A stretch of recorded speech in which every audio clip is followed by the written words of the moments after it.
Morning. New angle here. Trying out a new way of filming. Sort of got the camera propped up in a camping chair cup holder. Maybe I should get a GoPro. They cost money. I have other more important things to spend money on. Yeah, here we are. Past 3-4 o'clock Thursday morning.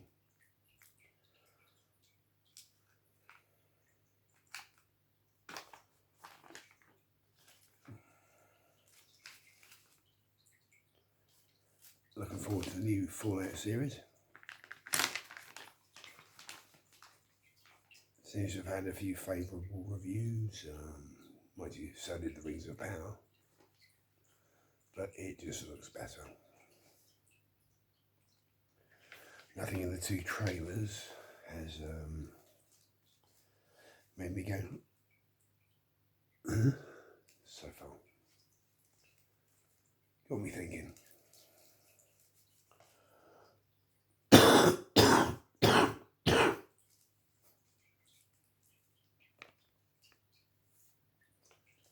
Is that where we're heading?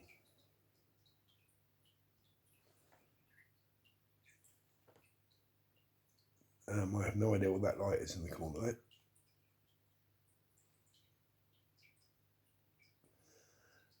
Some weird reflection.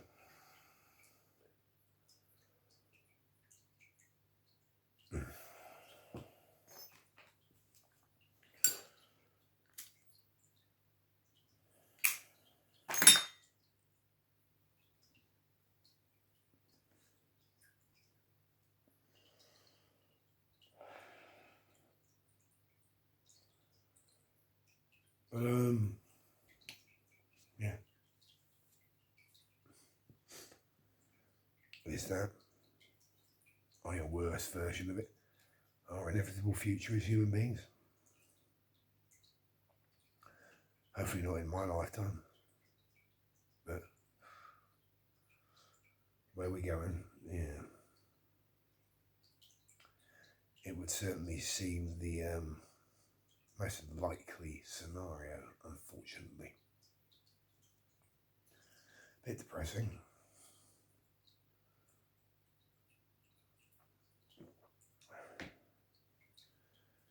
It's because the majority of human beings are unthinking, ignorant, greedy arseholes. That's why the apocalypse will happen. Eventually.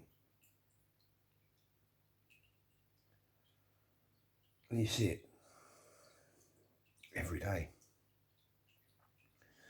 Small individual examples of why humanity is fucked.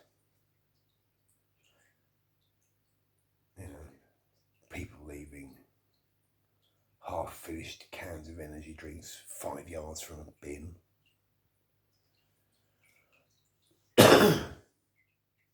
People obliviously standing in shop doorways blocking the way.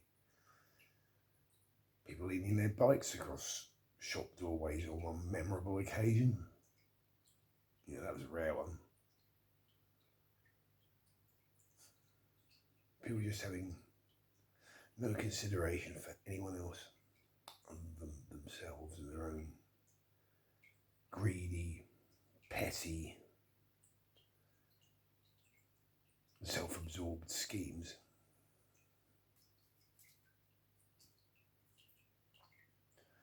I think self-interest is a motivating factor in almost everyone, but at least have some thought. I have a lot of self-interest, but I try and measure it and try and make sure that if I'm doing something out of self-interest,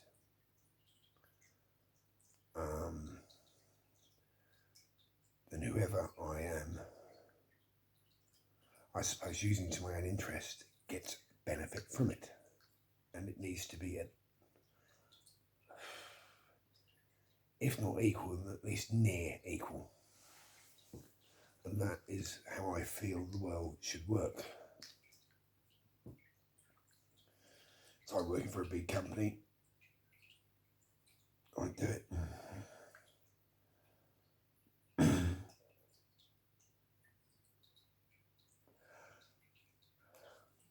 Anymore, because the parasites,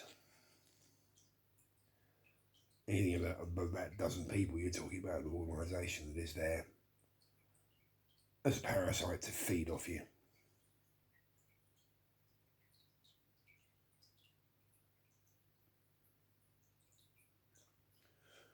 Once you get over about a dozen people, you no longer matter as an individual to a company. Simple as.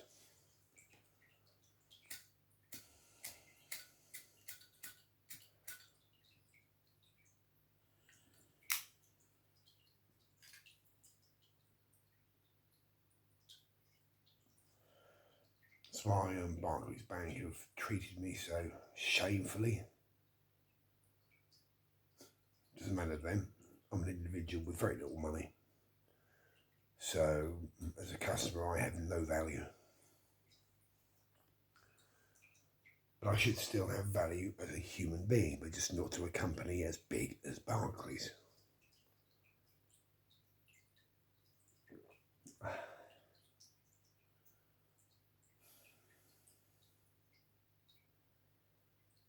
Do I think the apocalypse will be like for white? No, of course it won't. It'll be a lot nastier and a lot more horrible.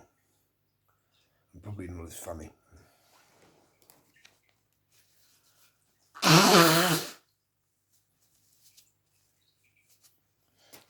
But I do hope there's going to be power armour and stuff like that. And mutants.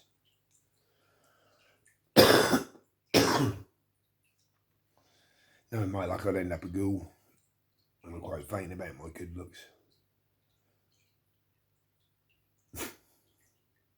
That would serve me right.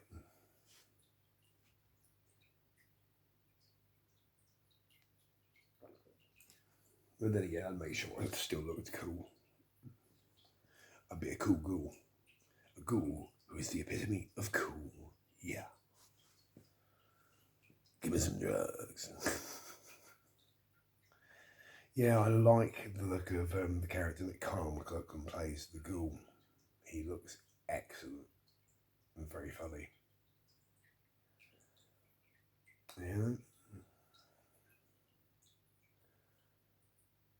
And the Brotherhood of Steel look cool, you know, some guy tramping through a vault in power armour, doing the whole roll in his neck and getting ready for it.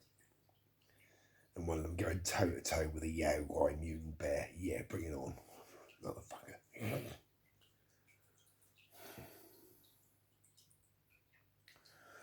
Hopefully, yesterday we definitely saw the last of Shitbag Steve.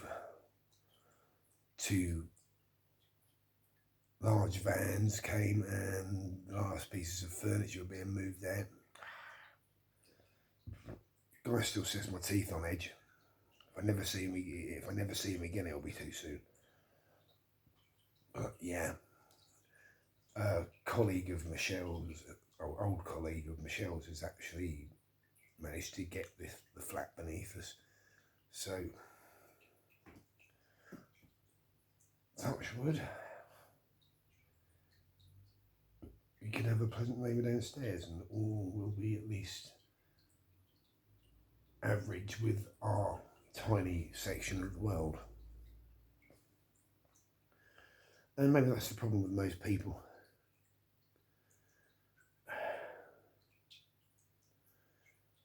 There's something wrong with their particular little section of the world and they're not comfortable, so therefore that extends out into their real life, the rest of their life.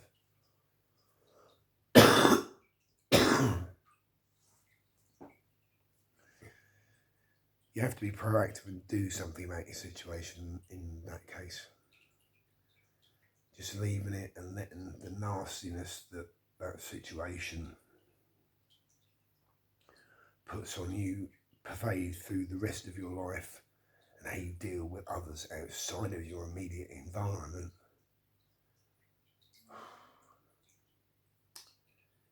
It shouldn't be like that. You need to have a certain degree of control over your own environment, but also you need to compromise with those who you share it with.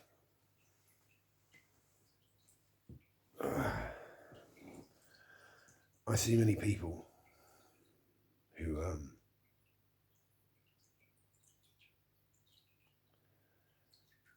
don't compromise in any avenue of their life, and it ends up screwing up their relationships, and that be friendships or serious relationships or family life.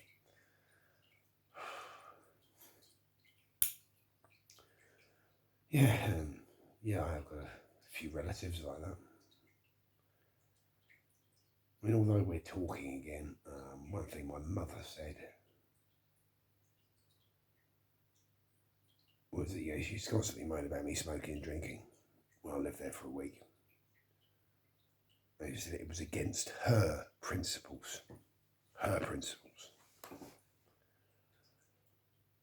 And I didn't bother saying anything because it wouldn't have gotten through. But I mean, if you're so willing to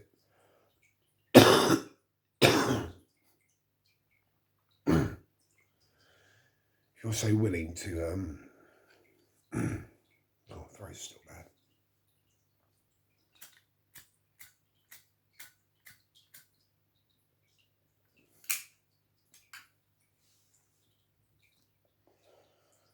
If you believe so strongly in your principles that you are willing to drive away your eldest son for them, then I think you've got your priorities a little wrong.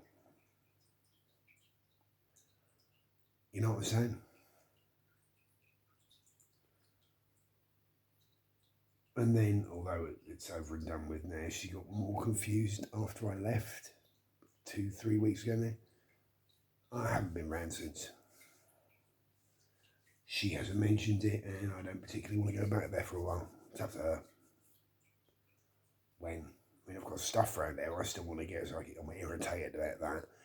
But I suppose I could pop round with you. No.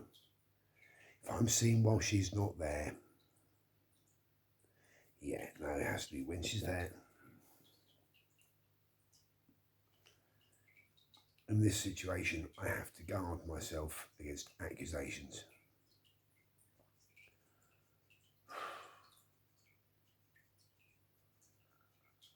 I could do with that 40 quid birthday money, but forget it.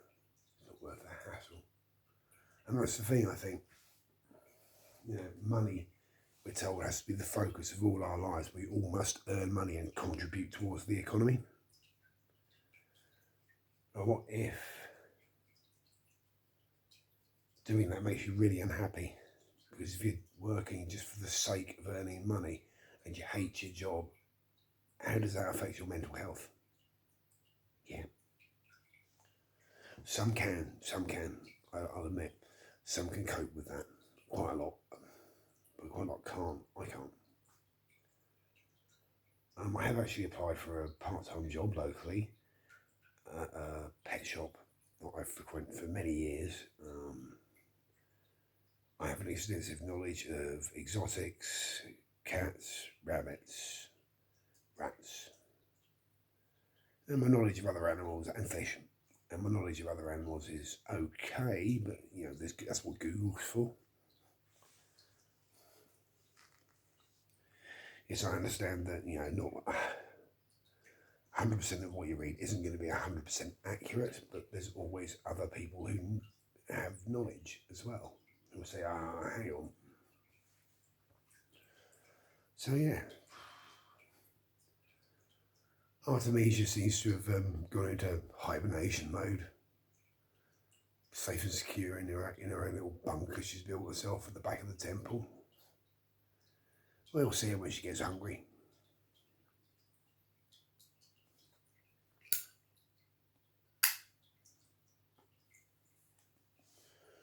And there is the compromise. And I'm only talking about a spider that has a very tiny brain.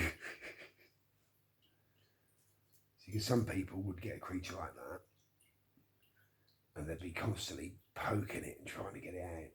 No, Artemisia will wander about in her own time at her own pace. She'll probably come out when she's hungry.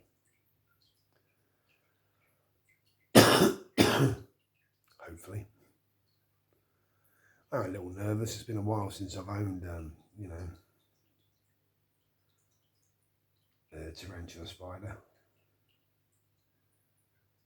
And I'm nervous that I may end up with another male. Although Flump, the last one I had, was about the size of my hand. Nice to get a female. I watched a video by Dave's Little Beasties. I think he is an Essex boy. Good old boy. And he's got an adult female that is just huge. Chunk as well, not all legs. There's this big bruiser. Her Bodman must be about like that, I reckon.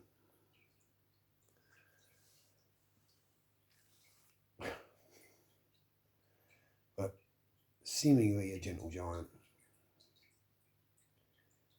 And his method of wrangling them involves a good, you know, half-a-foot long paintbrush, and he uses the brush end to just gently persuade, and then after they've got used to that, maybe with the actual brush itself, you know, no tapping, just constant pressure and trying to push and direct the various spiders where he wants them to go.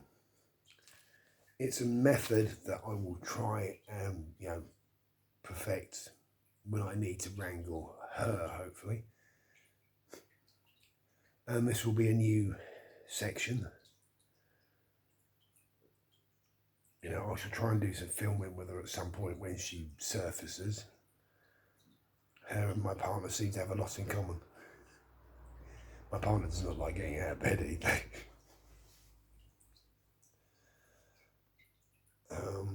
Yeah. Well, this has been a, you know, good 17 minutes. I mean, things are pretty good with me right now, I have to say. Fingers crossed they stay that way for a while. Bye-bye.